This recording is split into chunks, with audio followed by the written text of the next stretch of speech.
Welcome, Left Reckoners, for this week's Sunday show. My name is David Griscom, broadcasting from Austin, Texas, joined as ever by my good friend and comrade from the chilly, lawless wasteland of New York City, Matt Leck. How you doing, brother?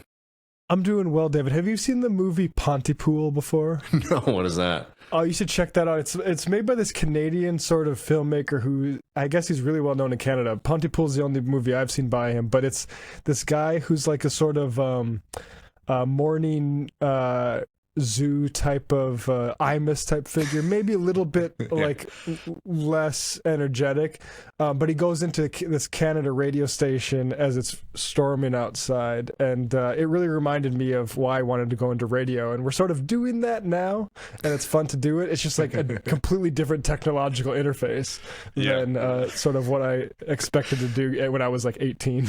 Well, it is kind of funny, and it's gonna be interesting to think about.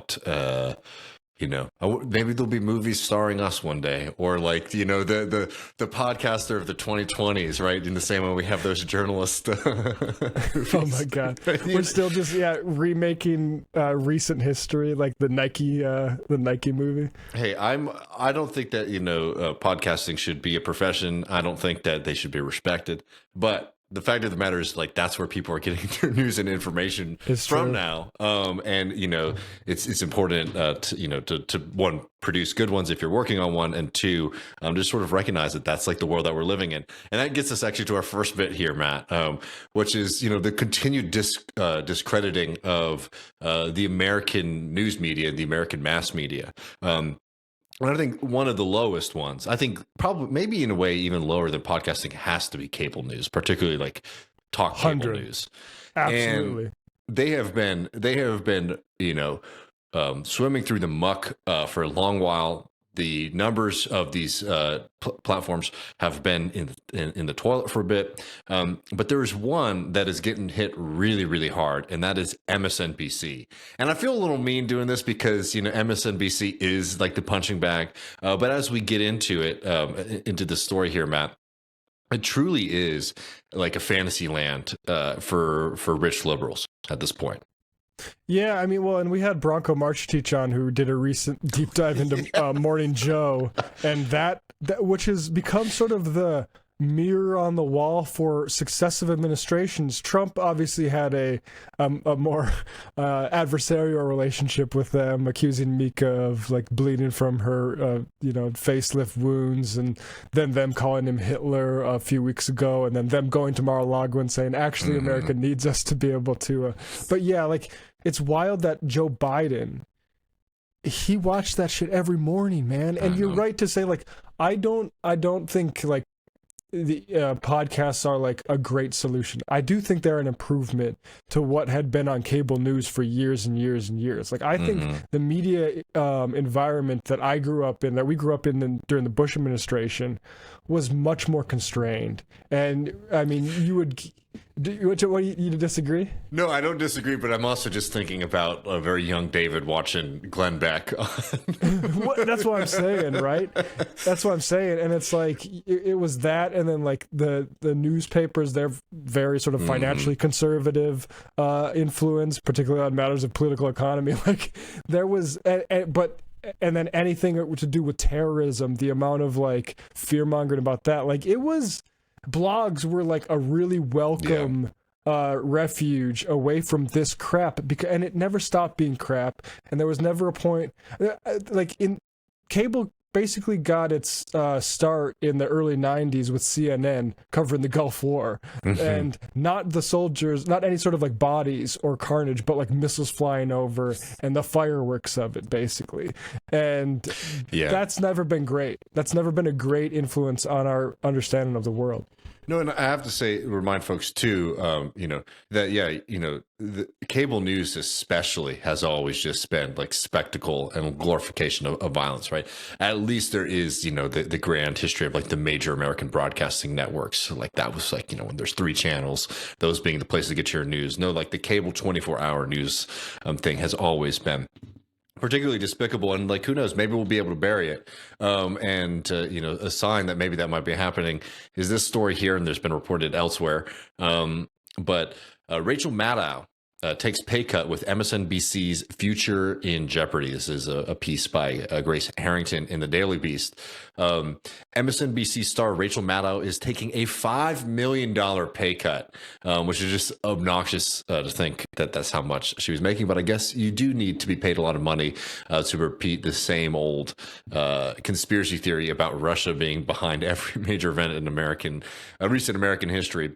Maddow is currently making $30 million a year, renegotiated for $25 million a year. A source at the network told the Daily Beast that the reported salary is, quote, not accurate, though they did not provide another figure, so they're just covering there. Or even a ballpark. Comcast, the owner of NBC Universal, plans to spin off several NBC channels like MSNBC and CNBC into its own company. NBC Universal chairman Mark Lazarus is currently heading the effort, expected to be completed by the end of 2025. And this is wild, Sorry, Matt. called Spinco? What, I know. okay. I thought that was a bizarre name. I mean, really literal, you know. Well, I mean, just wanting to go for lunch. Like, what do we call it? The spin-off company. Let's call it Spinco. Okay, all right. According to Nielsen data, ratings dipped to 40% less than they were this time last year, which is crazy to think that that's what's going on the cable news right now, Matt. Wow, because... Yeah. You would think it'd be monster numbers right now. No, people turned off. Basically, Donald Trump got elected, and all these people who have been watching this story unfolding, honestly, for the past 8 years, it did not get the MSNBC like plan, and what the next few, like, people who really bought into that stuff and what they were saying on this network was that Kamala Harris was going to win, and maybe she might even win in a landslide, 400 electoral votes. They might have been misreading Joe Biden's internal polling. She's going to win in a landslide, and then Donald Trump is going to go to prison, and they were going to get their, the photograph that they've been wanting since he first came down that golden elevator, Donald Trump in an orange jumpsuit. Right. And it didn't happen. So, if you've been lied to and you believe something like that for so long, I mean, I'd press the power button and I probably wouldn't come back for a long time. And you know what it is? It's not even like I trusted you as a source of information and I feel scorned. Because, we talk about David Pakman making the big announcement that he lost a lot of things. Yeah. He's insincere. He's his followers. He's been gaining followers. You can check all this stuff up on Social Blade. He lost a little dip because a lot of people that subscribed before the election dropped after. But he's using it for marketing. But this MSNBC not gaining ratings, that tells me that people were viewing this as a plot.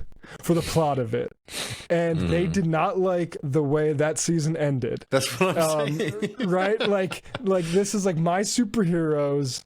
You said that they were going to win, and that is crazy to me. Are the superheroes Queen Latifah and Beyonce and Taylor Swift were going to win? Liz Cheney and all these people on Morning Joe, they're going to come together and save democracy. And then I guess, there's only so long you can suspend disbelief, I think is the key word in film, and it's over. Yeah, I mean, and good on this. I mean, this is something that, hopefully, a lot of these institutions are discredited for what they've been doing and putting out into the public. What is funny, Matt, is just like the MSNBC, I'm sorry, it is like effectively like an arm of the Democratic Party at this point, though. And Matt, what do you think? Less effective than Fox News as an arm of the Republican Party. It'd be nice if they were half as useful. But Matt, what do you think that they're thinking that they need to do on MSNBC since their ratings have started to dip? That's a hard. It's like imagine like an alien. Yourself an alien mind. What do they need to do? They need to bring on more conservative voices, Matt. Yes. So producers are grappling with how to platform conservative voices at the, quote, only safe space for a liberal TV audience, which, by the way, they have a former Republican politician headlining their most popular television show, Morning Joe. The big problem is all the conservatives they brought in were the ones telling them that there's no way Trump can win again. It's so crazy. I mean, it's really good.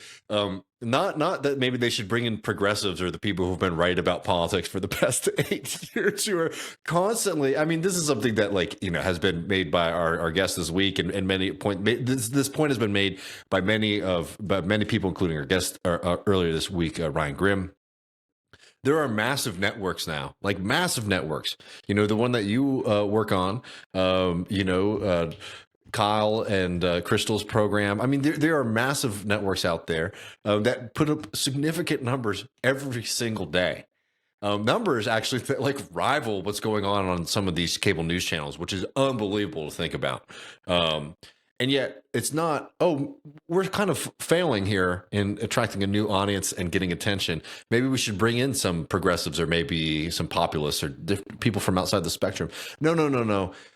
What the country is clamoring for is more ghouls from the second Bush administration. Yeah, please take $5 million from Rachel Maddow and go over to I don't know. Where do you even go though? You've been shoveling money at these people. Never Trumpers. Morning Joe is not. Joe Scarborough was a Republican congressman. I guess Mika Brzezinski is a Democrat, but her in a special way where her dad was like the Democrat Henry Kissinger. Yeah. What do you? I mean, and that's the thing is they were Harris propaganda pill, but it's like that. That was a very stupid type of propaganda. No, I mean seriously. Have you seen any of this? Any of this about the newspaper subscriptions post-Trump? That is just hasn't been the same kind of hit as it was before. Well, because the problem, MSNBC was really crazy about it though, is that not only are they kind of failing now because of how much they fucked up, but they've also there's a generation of liberals out there now who have become very Trumpy in the way that they interact with the news media, right? They think that basically Kamala Harris lost because the media conspired against her.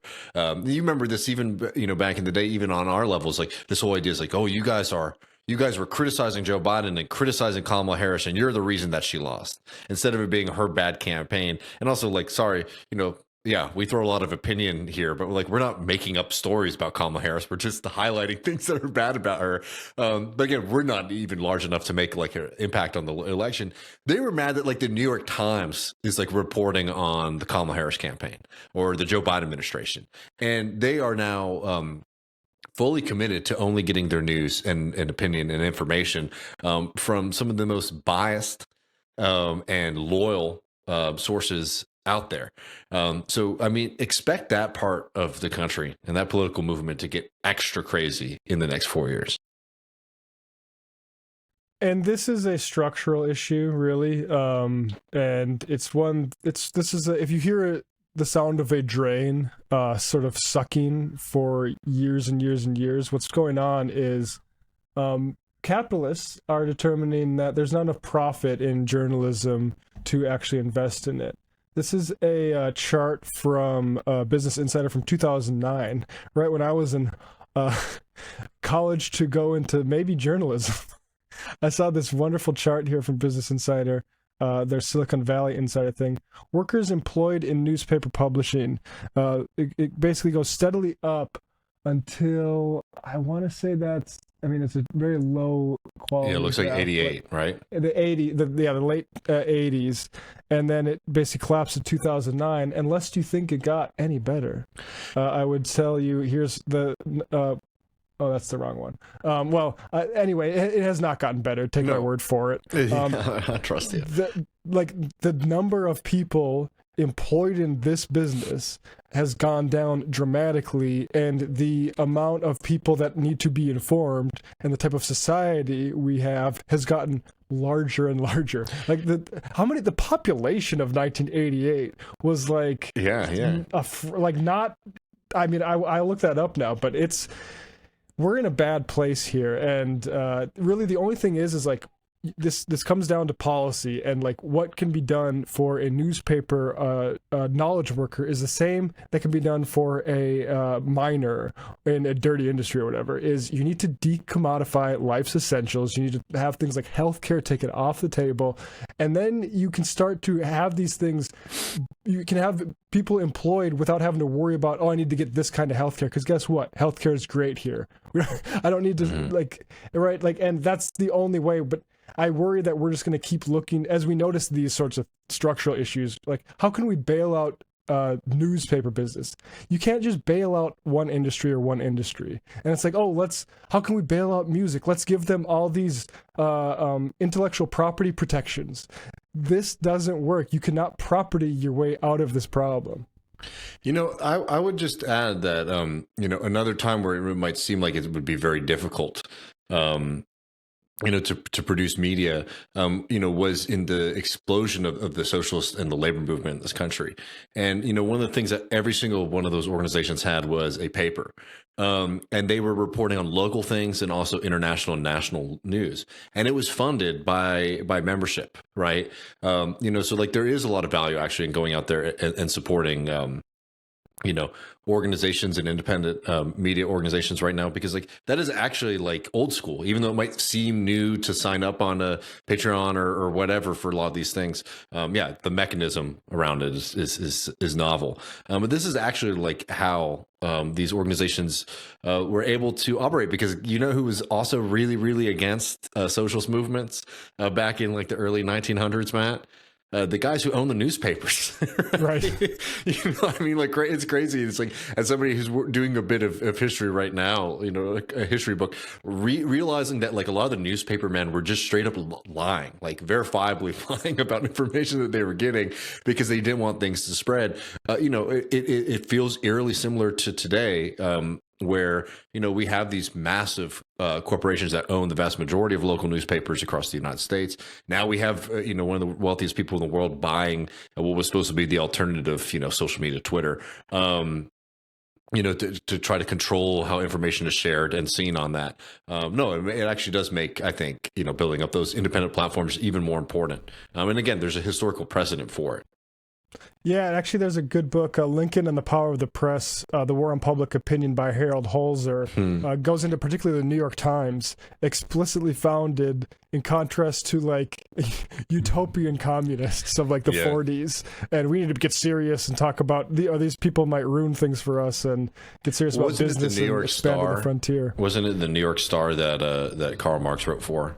I might be getting the name of the paper. This book does get into that, but I'm not sure, the name of the paper off the top of that. If that was right. Anyway, yeah. I mean, also, man, some of those old socialist papers, Matt, had the best names ever. The St. Louis Ripsaw is one of my personal favorites. There is a newspaper that was called The Frontier here in Texas. And they kept on having to move the location of it when the railroads came in, because the idea was supposed to be like the edge to be on the frontier. To be on the frontier. It's like every year there until it went out of business. Anyway, here in Utah. Yeah, basically. Anyway, let's do some more history though, Matt. I know we got this blast from the past. Our boy, neighbor, Bill Clinton. Yeah, Bill Clinton. Again, looking back on the campaign, of course, I would have ran a full, worker populist campaign. I don't know that it would have swung it, given the sort of deficit Biden's policy, particularly in Gaza, and post giving up on Build Back Better and letting people just, rent is fine. The economy's already good, great, sink or swim. But I do, now that she's lost, I appreciate that she kept the example pristine, even to the point of having Bill Clinton go to Michigan to do a Sister Soldier moment on all those Muslims who don't understand about human shields. So Bill Clinton, in 1999, gave a State of the Union speech. And this is kind of interesting. I've been reading Lily Geismer's book, Don't Blame Us, the suburban influence on the Democrats in the 80s. She's also got one called Left Behind, even more recent. Goes into a lot of this Bill Clinton stuff. Basically, the theory is that it's not just a defensive retreat by the Democrats to their right-wing sort of power of the past 50 years. There's been a conscious choice by people like Bill Clinton and leading Democrats to say, we're not going to do those workers. We can't deal with the working class anymore. We need knowledge workers. Bill Clinton, this is to do with his welfare reform, in 1999 is touting how great it is. So let's pick up him as he talks about economics here.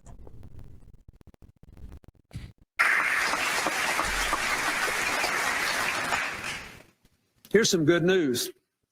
In the past 6 years, we have cut the welfare rolls nearly in half. You should all be proud of it.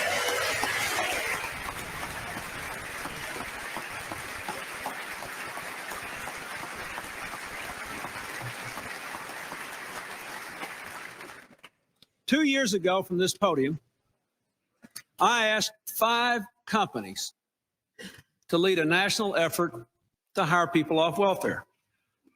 Tonight, our Welfare to Work partnership includes 10,000 companies who have hired hundreds of thousands of people. And our balanced budget will help another 200,000 people move to the dignity and pride of work. I hope you will support it.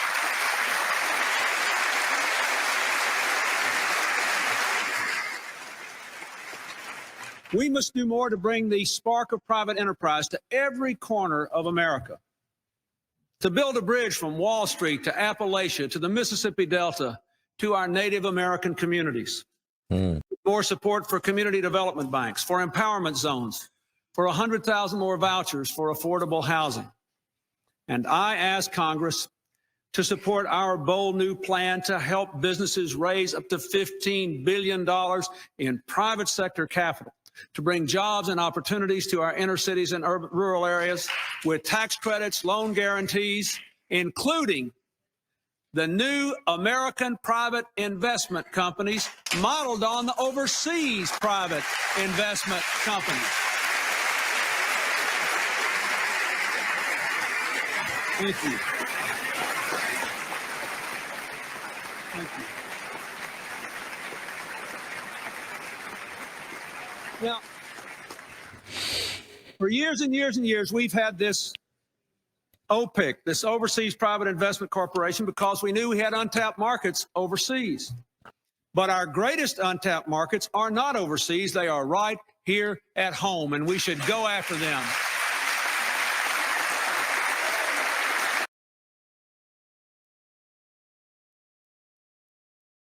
One thing I like about that is they don't know when to start clapping when he's like, we got these grants for urban and rural, and they start that is Bill Clinton saying, look at how many people we threw off these welfare rolls. I know. And look at corporate America, all these CEOs. I was just talking to 5 of them, 10,000 of them knocking down my door to hire all these people that we've thrown off welfare.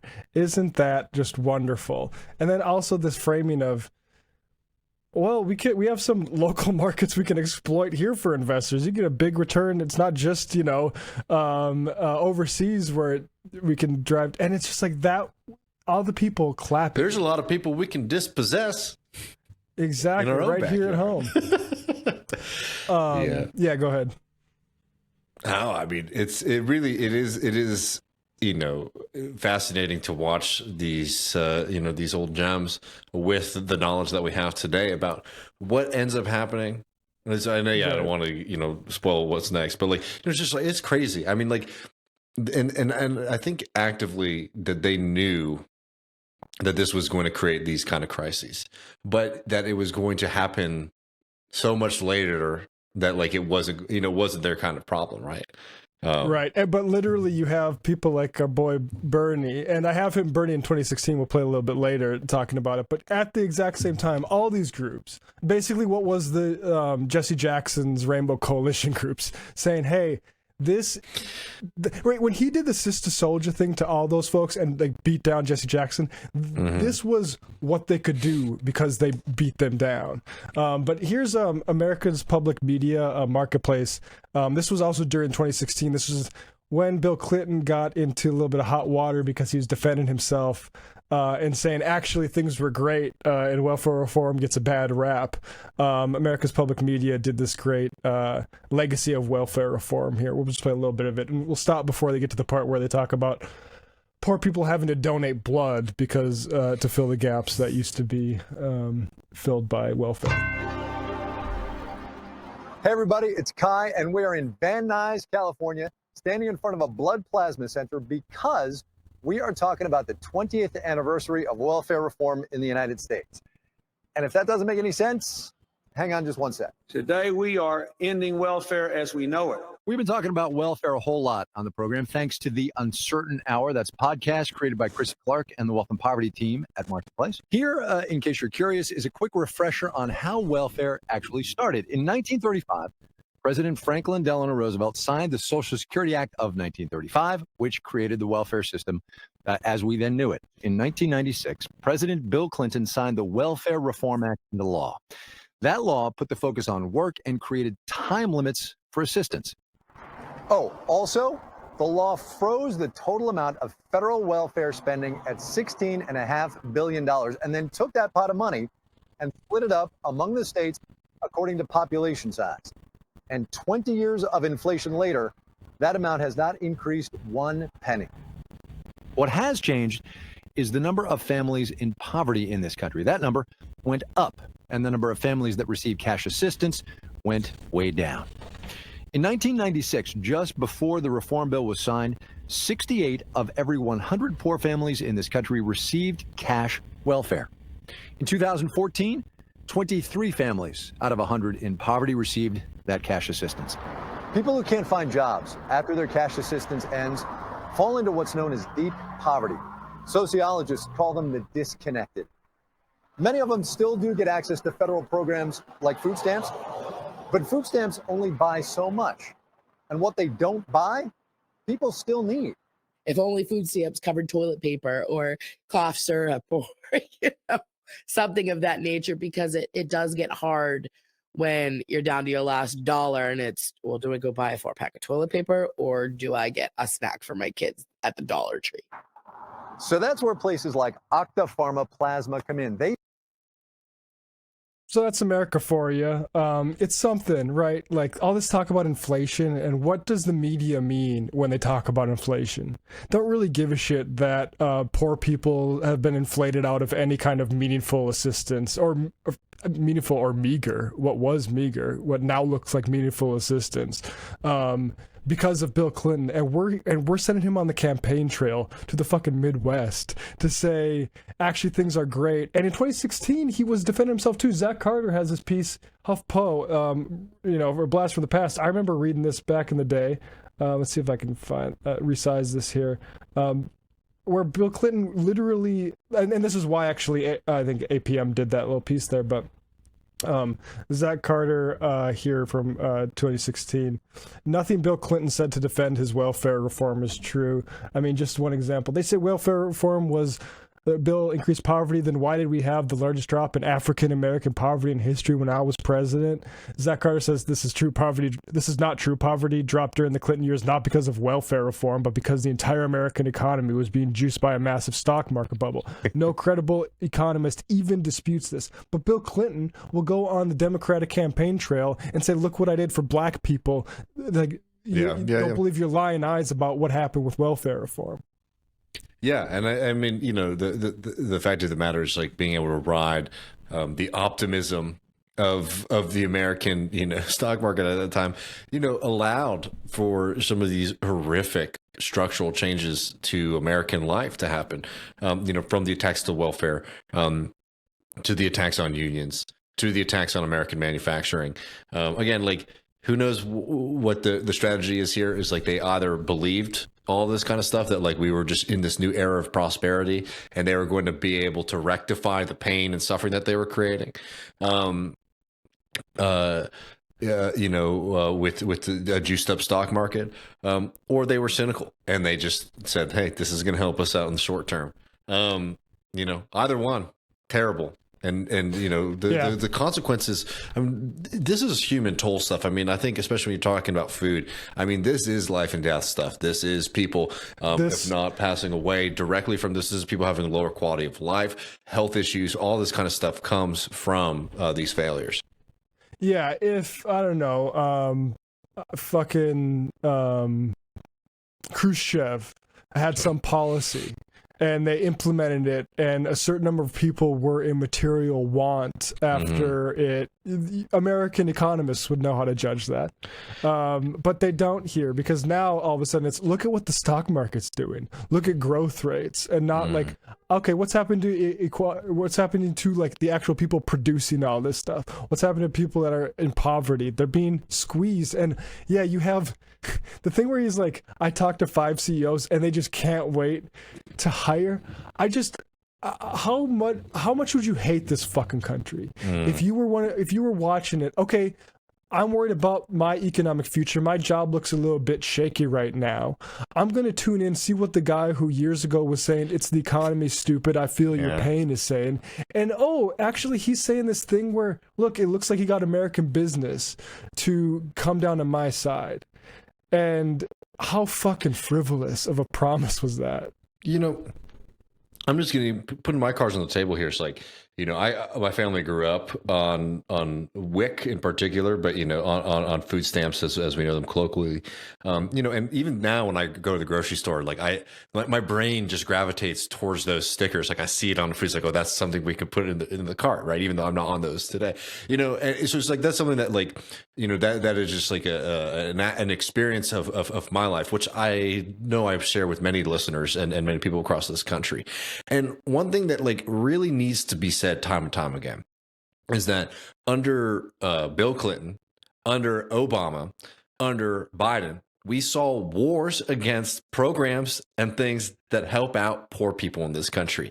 And we can argue till we are blue in the face about whether or not marginally Republicans or Democrats are better on these kind of issues. But the fact of the matter, if you cannot sit here with your full chest and say that Democratic control of the government is effectively better for working people, because people remember this kind of thing. And I say this not to start arguing in favor of like Republicans or anything like that, but when people just can't get it through their head why people have defected from the Democratic Party, right? It is because of, you know, the reason that people have defected from the Democratic Party is because they have lived through experiences where their lives got worse, and people pay a lot more attention than you might think. Now, the Republicans can do all kinds of horrible things too, but if anything, that means that it might come out in the wash. The difference is, and this is a fundamental reality about American politics, that progressives need to get through their head. And come out in the wash, or like, and then it's down to people's individual experiences. Yeah. And if they remember their lives being better, yeah, you're fucked. You're totally fucked.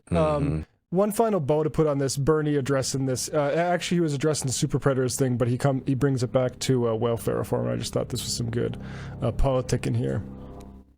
And I think that the president owes the American people an apology for trying to defend what is indefensible. But let me, if I may, say it was not just that. During that period, a piece of legislation called the so-called Welfare Reform Act was passed. You all remember that? And the premise, which was a right-wing Republican premise, was that the problem was that all of these poor people were really living high off the hog. They were all the quote-unquote welfare queens. Remember that? All these poor people just living so well on welfare. And that bill was passed, and the result of it was that extreme poverty for the poorest of the poor went up very significantly in our country. And what that politics is about, what that psychology is about, is to adopt the Republican belief that the way you get votes is beating up on the poorest and most vulnerable people in this country. That is a bad, bad way to win votes.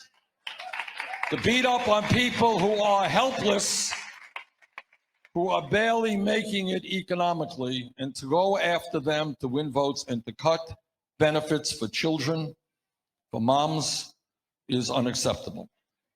And we are going to put an end to that mentality. We're not going to be beating up on the poor. You know, if you notice, in much of today's political discussion, the word poverty is virtually not mentioned. You know that? It's not mentioned. We got 47 million people living in poverty. We have the highest rate of childhood poverty of any major country on earth. I'm going to put the issue of poverty back on the table.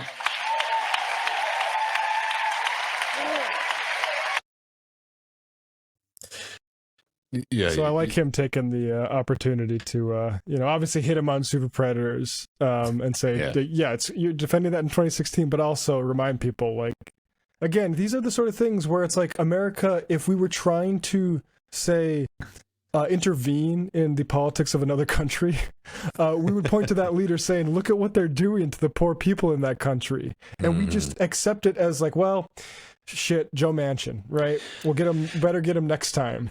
And meanwhile, doubling child poverty during the Biden administration, and people think it's vibes. It's not vibes. Well, in the vibes, Matt, it's just like, here's what the actual vibes of American politics are. Ready? And this is what people refuse to understand, and I think people are really refusing to understand now, is that there are two theses in American politics, right? There is the Republican one, which is we're going to cut regulation and we're going to make the economy good, right? And then there's the Democrat one, which is like, we're going to have regulations so companies don't hurt you, and we're going to provide a social safety net so that, people are provided for, right? That is like the general thesis that like most Americans, if you were to ask them what a Republican is and what a Democrat is, will articulate something along those lines. They may not use the same kind of buzzwords, but those kind of things, right? And it doesn't, at a certain point, particularly for Democrats, like, that is what you are associated with. And what Bill Clinton tried to do is to try to flip that association. But what ends up happening is the Democrats have just made the programs that they're associated with, that are like programs that, were started because of like the wisdom of some of the better leaders of the Democratic Party in the first place, right? So yeah, people associate them with you, and then you make them worse, and you make them inefficient, and you make them punitive, and you make them difficult to live on. You make them, you make them run poorly. Right? Then you kick people off of them, right? If they hit a certain threshold or something. Man, like, is it surprising that people present that and don't think that you're good at? I mean, it's just crazy politics at the end of the day. Like, if you really have to boil it down to how most people are engaging with the world too, and like that is like what their experience is. And like as you said, Matt, like, and once you get to that point, then it does become kind of subjective in the sense of like, was I hired and working 3 years ago versus now, right? Then a whole host of other things can happen. But when you actually like run and have like explicit political gains and victories, even if I might have personally struggled, I got fired or whatever, people remember those kind of things, and so it isn't just like a random yo-yo effect in politics. And it's wild because even in that speech, I listened to quite a bit of it. Bill Clinton he'll still mention things like parental leave and healthcare and the minimum wage, and it's like even that emphasis has fallen away. You know how funny it's going to be if fucking Harris? Trump gives there's no expectations or reason to believe it, but what if he gives a minimum wage increase? Because the last time that happened was under W. If Trump's like, you fight for 15, I'm just saying, like, we are talking about it's realignment. It's at a point where even a conservative might have to, consider touching it. Man. And it's crazy because like the Democrats are so stupid that like if it happened under Trump, it'd probably be because Dems like took the House and Senate in the midterms, but they're so bad at politics that they would let Trump pass it, and it'd be good. I will take whoever and whatever coalition passes it, but Trump will be remembered as the one who passed it, or it'll be like the COVID policy that Nancy Pelosi waited until Trump was out of office to pass, and then it'll be like, well, why didn't this get passed under Trump? I mean, we're in cloud 9 right now, but that's the type of thing that could be a weird pinch point Well, I mean, we should be so lucky that that's the problem. I mean, like, who knows? War. All I'm saying is that even beyond that, it's like they had 12 years in power of Obama and Biden, and they don't touch that kind of thing, and it creates so many fucking opportunities. They don't run on it either. How could they credibly run on it at this point? Yeah. Like, it's been barely raised since Bill Clinton was talking about it in 1999. Yeah, well, no, they're just leaving it to the states. I mean, that's basically the strategy when it comes to minimum wage. Lovely. Well, folks, we appreciate you all so much. Thank you for hanging out with us on this Sunday show. Got Thanksgiving week next week, but we will be digging deep into the podcast minds. We got Lillian Tuturcia on. We'll be talking a bit about socialist feminism and much, much more. Bonus episode, everything as regular scheduled. Folks, appreciate all of y'all. Keep supporting the program. Keep telling folks about us, and we'll see you soon. Peace.